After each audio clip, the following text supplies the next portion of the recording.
Why do pro-choicers have to stand on a foundation of lies for their ideology to actually make sense?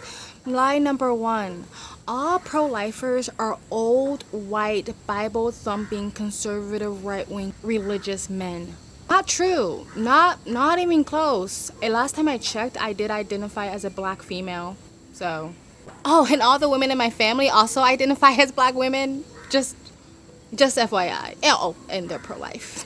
A matter of fact, the largest group of pro-choicers are white people, are white progressives, are white progressive women. The amount of ethnic groups on this planet that are pro-life, that are pro-celebrating life, the sanctity of life, motherhood, children, tradition, and family are ethnic groups. You guys talk about colonization all the time, colonial ideas, but pro-choice is a white colonial idea. Another lie is it's science, where the overwhelming majority of biologists, scientists, and medical professionals all agree that life starts at conception.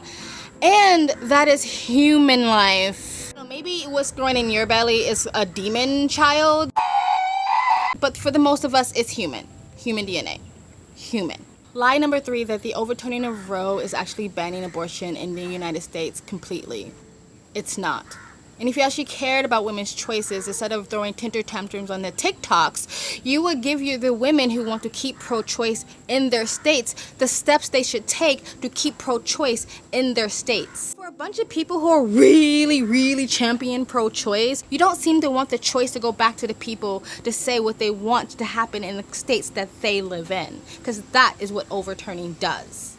Funny how pro-choicers keep screaming about white men, but the people who actually pushed Roe as a federal law in the first place were all white men.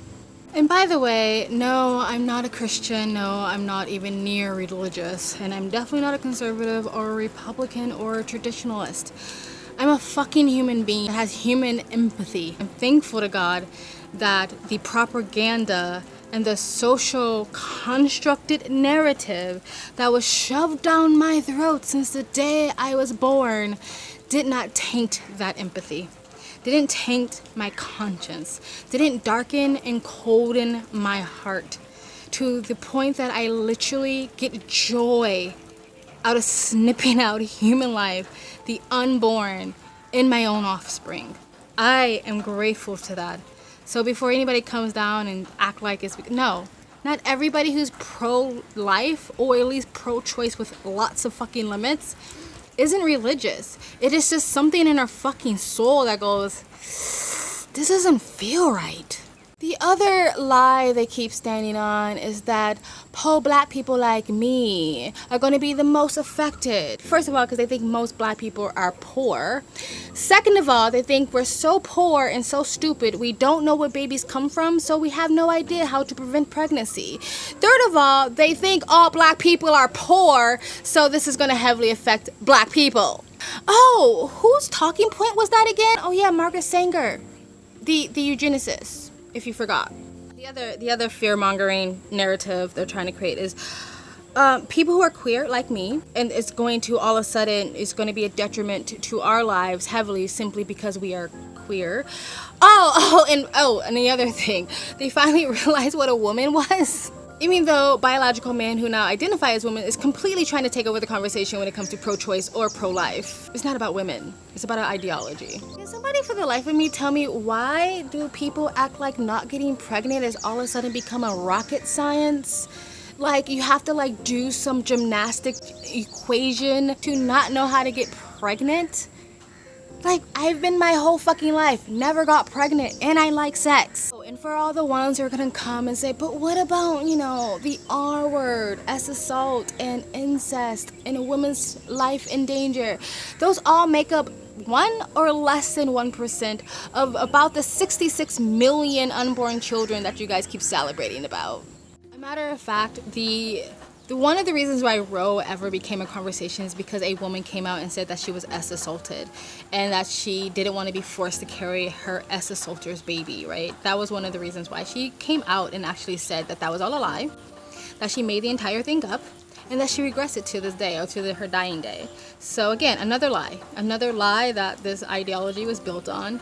Oh, and the ex-abortionist who came out and said that, oh, hundreds and thousands of women were getting back alley abortions, he also came out and said he lied. Completely made the numbers up, completely and utterly fabricated.